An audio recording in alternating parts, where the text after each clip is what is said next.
Une fois de plus, ravi de vous savoir nombreux sur la chaîne de l'Unité nationale, mesdames et messieurs. Soyez les bienvenus dans cette édition dont voici les articulations.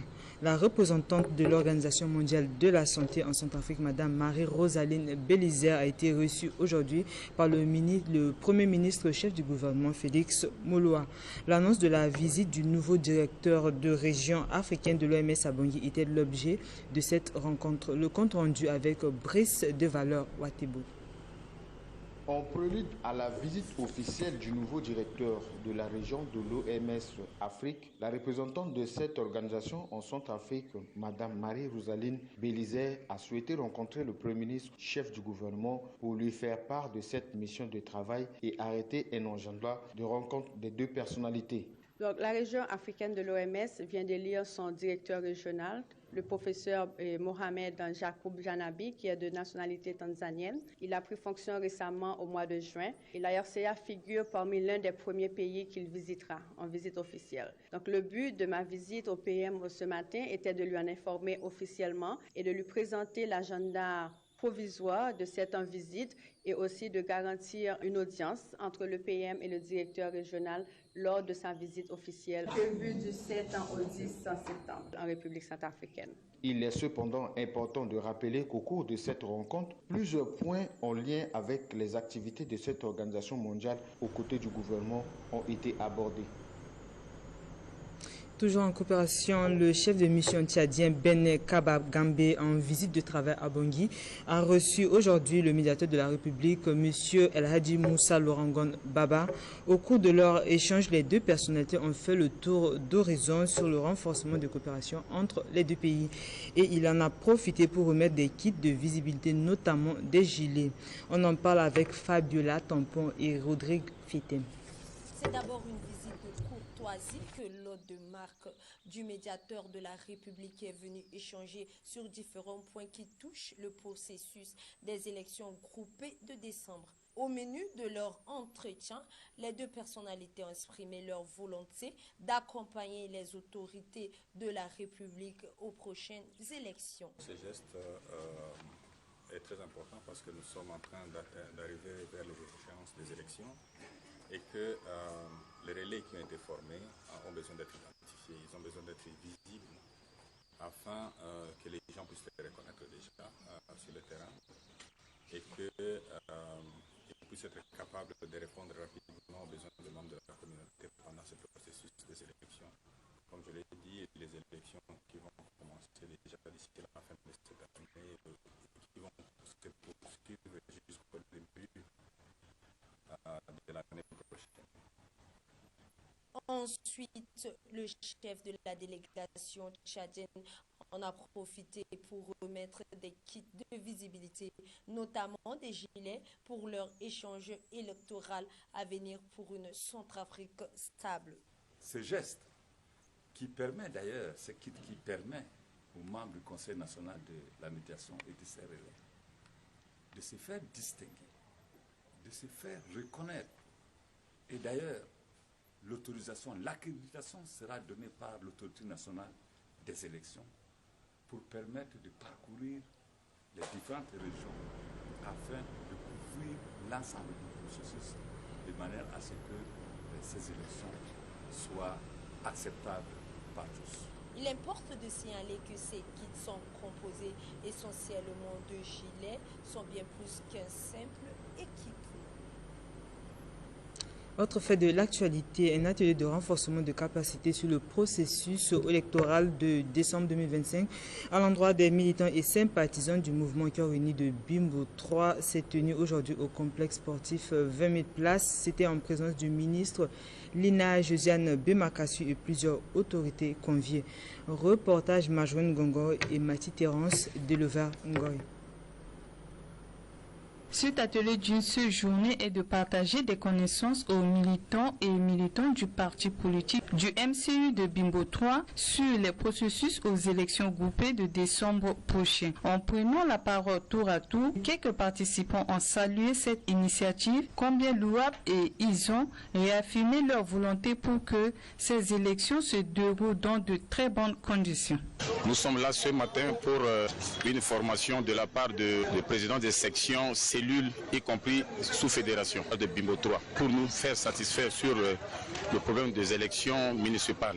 À travers cette initiative, ce que nous cherchons, c'est de faire connaître exactement sur les élections municipales. Le but de cet atelier, c'est de renforcer les militants du MCU, les cellules de base, y compris les sections, les cellules de base, par rapport à des échéances électorales qui sont en cours de venir. Et précisément sur les élections municipales, former, passer les messages à nos militants d'être prudents au moment des élections et qui doit être candidat et qui doit être électeur. Par rapport à nos circonscriptions, à des divisions circonscriptionnelles que l'ANE a fait avec le ministère de l'aménagement du territoire. C'est juste par rapport à des éclaircissements. Au nouveau découpage électoral, vous voyez que Bangui vient de trouver la cartographie de Bangui Fleuve, Bangui Rapide et Bangui Kaga, Bangui Centre. C'est là la nuance. Maintenant, l'expert nous a signifié et nous a édifié, éclairci sur la cartographie et tout le monde était à l'aise. Nous sommes vraiment ravis de cet atelier. Et ça nous a vraiment ouvert les yeux. Nous avons recueilli vraiment des connaissances. Et ce que je voudrais dire à tous les participants, ce sont les présidents de sections et de cellules, d'aller relier ce message à leurs militants afin qu'ils soient un peu dans les dynamismes des jours.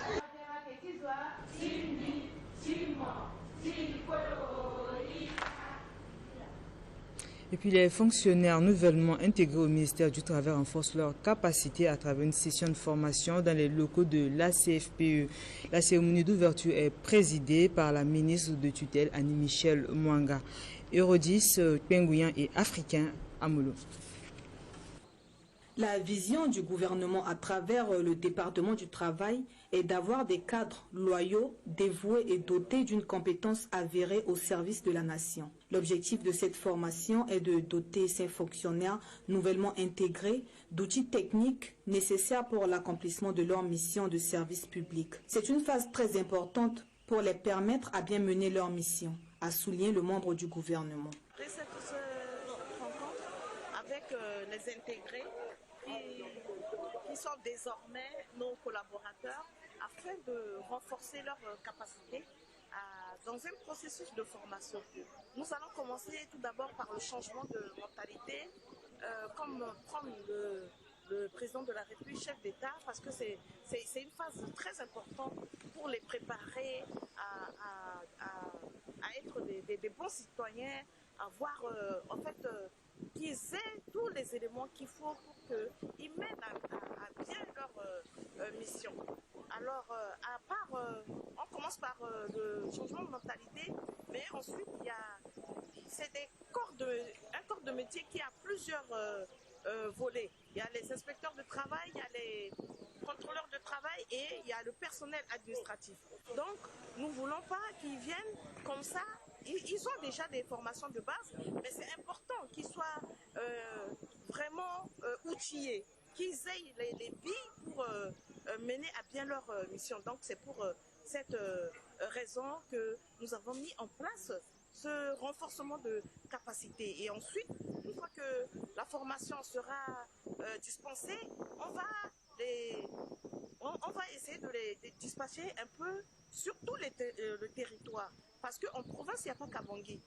On commence par le changement de mentalité, l'éthique et la déontologie. Probité, loyauté, intègre. Il faut qu'ils soient intègres et ils doivent être au service de la nation. Notons que ces nouveaux intégrés auront à parcourir différents services. Et puis, un atelier de validation du rapport de la 5e revue biennale de la déclaration de Malabo fixant l'engagement de l'Union africaine à accompagner le contingent dans le domaine de la culture de rente afin de lutter progressivement contre la famine a eu lieu aujourd'hui à l'hôtel Kitika à Bangui. C'était présidé par Salomon Namko Sirena, directeur de cabinet du ministère de la Culture et du Développement rural. Le point avec Jeanne Bernin Lacoué et Clopas Bambou. Pour que le secteur agricole puisse répondre aux exigences de l'heure, qui est notamment la lutte contre la famine, le gouvernement, par le biais du ministère de l'Agriculture et du Développement rural, en partenariat avec l'ONG WHH, initie à l'hôtel Kitika à Bangui ce jour 28 août 2025 un atelier de validation du rapport de la 5e revue biennale de la déclaration de Malabo, qui, dans son feu de route, priorise la culture vivrière et la culture de rente afin de donner la possibilité aux Centrafricains de manger à leur faim. C'est dans le cadre d'un atelier consacré à la validation des données concernant la revue biennale, c'est notamment la 5e revue biennale du PDDA. Le PDDA, c'est le programme détaillé pour le développement de l'agriculture en Afrique. C'est une initiative de l'Union africaine dans le cadre de son programme appelé NEPAD, Nouveau Partenariat pour le Développement de l'Afrique. Donc c'est ce programme-là dans lequel est engagée la République centrafricaine, notre pays, depuis un certain temps. Soutenu par l'Union africaine, la validation de ce projet fera l'objet d'une grande présentation lors d'une rencontre entre les pays membres, notamment la délégation centrafricaine et les partenaires en vue d'engager une nouvelle subvention de... La relation avec l'ONG date de longtemps. Bon, pas très longtemps, c'est vrai, mais ça a commencé avec la crise qui a pris sa naissance en 2012 et dont les effets sont encore visibles. Et donc, le WH a volé à notre secours grâce à un certain nombre de projets. WH, c'est une ONG allemande qui a volé au secours de la RCA depuis que le pays a connu cette grande crise-là. Et aujourd'hui, nous avons un partenariat avec le WH, mais également avec les autres ONG qui travaillent dans le secteur rural. De tout ce qui précède la validation du rapport de la 5e revue biennale constitue le socle du développement rapide permettant un financement de taille dans l'intérêt de soutenir le secteur rural.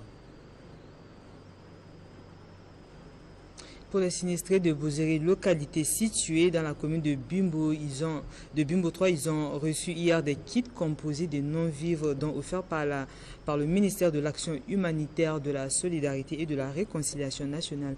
La cérémonie de remise s'est déroulée en présence de la directrice générale de l'Action humanitaire Abiba Kambiri. Le compte rendu avec Mathie Terrence, d'éleveur Ngoy, sur le récit de Junior Prince Maliavo.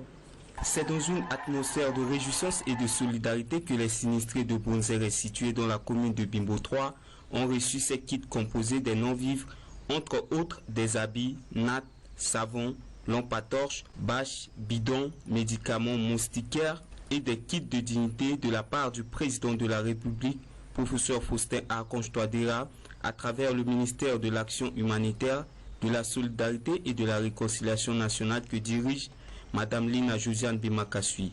Cette aide gouvernementale vient soulager les victimes des catastrophes naturelles causées par des pluies diluviennes provoquant des inondations dans la localité de Bimbo 3. La raison qui nous a amenés aujourd'hui ici à Bouzéré, c'est parce que suite aux inondations qui ont eu lieu, les chefs de village de Bouzéré et ses environs ont déposé une demande auprès du ministère de l'Action humanitaire, de la Solidarité et de la Réconciliation nationale que dirige Madame Lina Josiane Bimakasui. Suite à cette demande, aujourd'hui, nous sommes là pour assister ces victimes d'inondation là. Parce que, comme vous savez, nous sommes déjà dans la saison pluvieuse et pour venir ici, dans ces zones-là, c'est un peu difficile lors de la saison pluvieuse. Pour mieux prévenir, la ministre, à travers le gouvernement, a souhaité mieux qu'on puisse venir en aide à ces populations. La population est vraiment dans la joie parce que, selon eux, c'est pour la première fois qu'ils puissent avoir une aide humanitaire de la part du gouvernement centrafricain. Et ça nous fait aussi plaisir et ça nous touche, vu comment ils vivent. Donc vraiment, la population a besoin de notre aide. Donc je pense que ça nous fait aussi plaisir de venir en aide à cette couche de population. Donc toutes ces choses qu'on a menées aussi, c'est dans le cadre aussi de la mise en œuvre du plan d'action élaboré par le ministère de l'Action humanitaire, Solidarité et Réconciliation nationale, ensemble avec nos partenaires humanitaires et qu'on a pu valider ça lors d'un atelier à l'hôtel Ubangui qui comprend la phase de la prévention aux inondations, la gestion liée aux inondations et le relèvement suite aux dégâts causés par les inondations. Donc je pense que c'est dans le cadre de la mise en œuvre de ce plan d'action aussi que la ministre a souhaité mieux qu'on puisse venir aussi en aide à ces couches de population à travers le président de la République, le professeur Faustin Archange Touadéra. Le message que j'ai lancé à l'endroit de cette population, comme vous le savez, quand on amène des kits comme ça, des fois ces populations-là, elles mettent ça sur le marché, au lieu d'utiliser ça pour leur bien-être, elles préfèrent de mettre ça sur le marché et c'est pas bon, c'est déplorable. Nous sensibilisons les victimes qu'elles utilisent leur bien-être et pour le bien-être de leur entourage. Les autorités locales de Bimbo 3 traduisent la reconnaissance de la population et remercient le président de la République, professeur Faustin Archange Touadéra, et le gouvernement par l'entremise du ministère de l'Action humanitaire, de la Solidarité et de la Réconciliation nationale.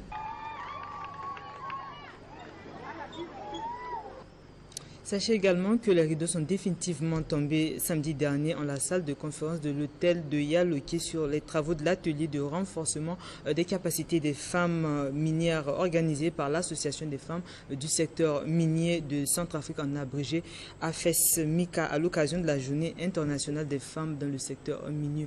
Le compte rendu de Justin Kakodamba sur le récit de Junior Prince Maliavou. Le village situé à 25 km de Yaloké dispose d'un site artisanal. Et ce site a été visité par les femmes cadres du ministère des Mines et de la Géologie, membres de l'Association des femmes du secteur minier de Centrafrique en sigle AFES-MICA, dans le cadre des activités marquant la journée internationale des femmes dans le secteur minier.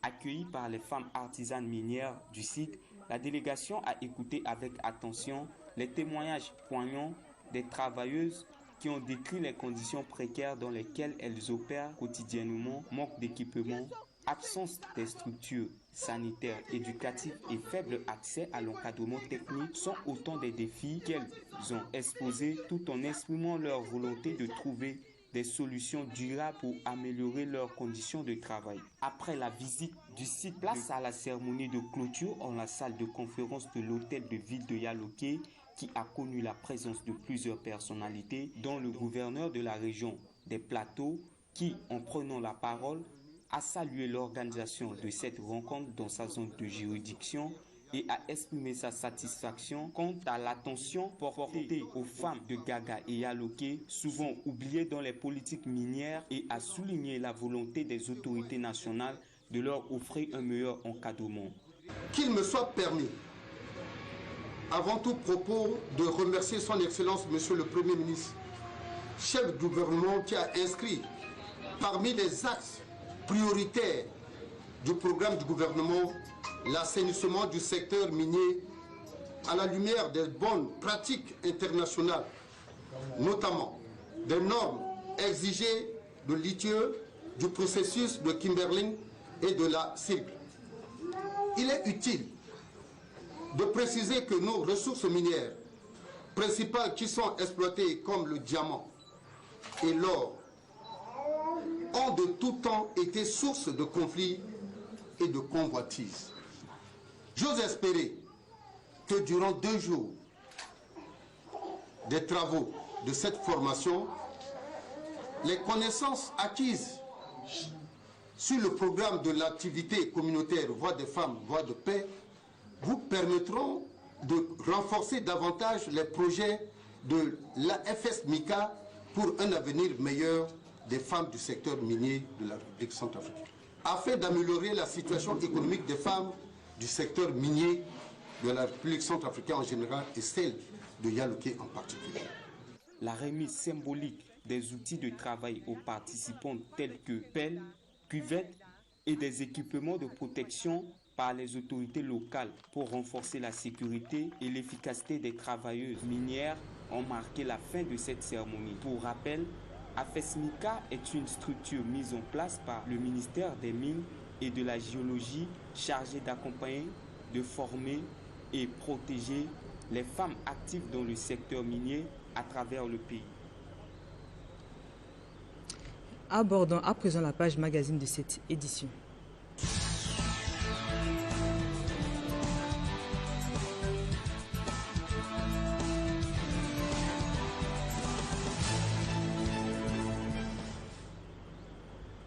La délégation centrafricaine conduite par Dr Ange Bogar Guélé-Koumou en mission d'État au Royaume du Maroc a rencontré hier mercredi les membres de l'Agence marocaine pour la coopération internationale en prélude à la table ronde pour le financement du Plan national de développement PND.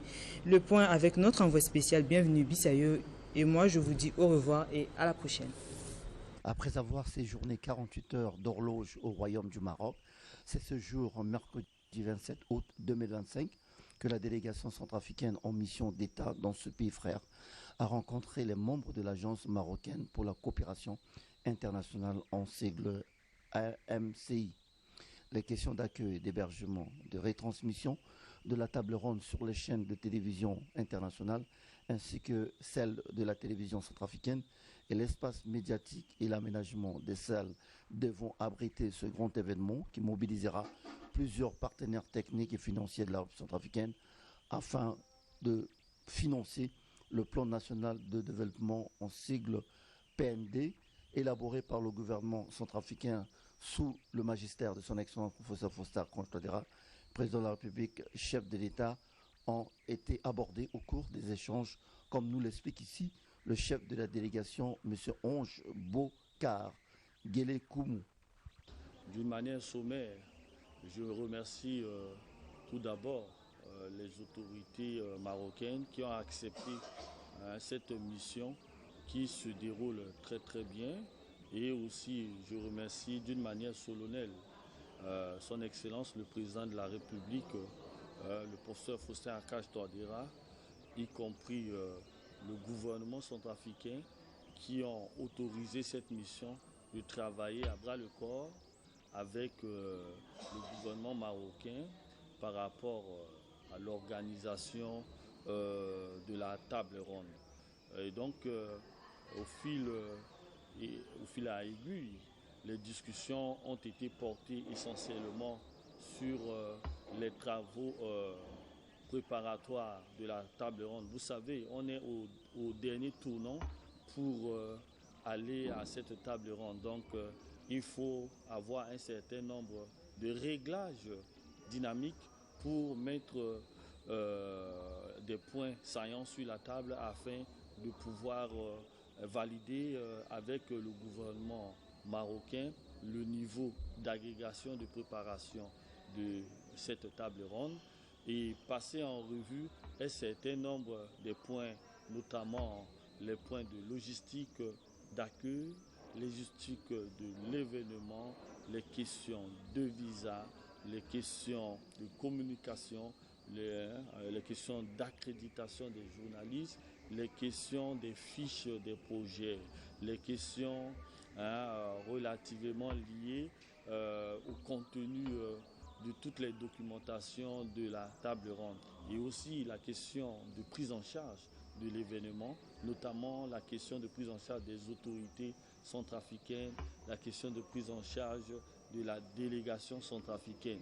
Voilà, donc nous nous sommes attelés sur un certain nombre des conclusions pertinentes, surtout sur la question de prise en charge. Au jour d'aujourd'hui, nous sortions de cette réunion très satisfaits de savoir l'engagement du gouvernement marocain qui s'est donné vraiment ou fixé des niveaux de prise en charge clairement définis, surtout sur la question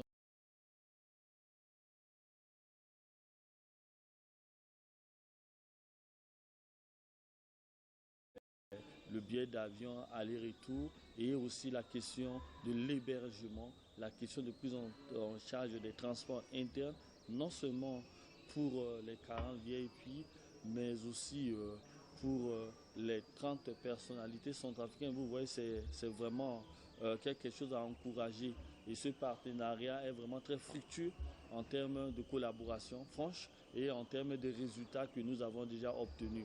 Et il y a encore une petite discussion sur la question de prise en charge du gala, dont le budget estimatif est demandé à l'agence et aux prestataires pour pouvoir voir la capacité ou la fonction de réaction de nos deux gouvernements à s'agencer sur le niveau de décor qui sera plaqué. Voilà, donc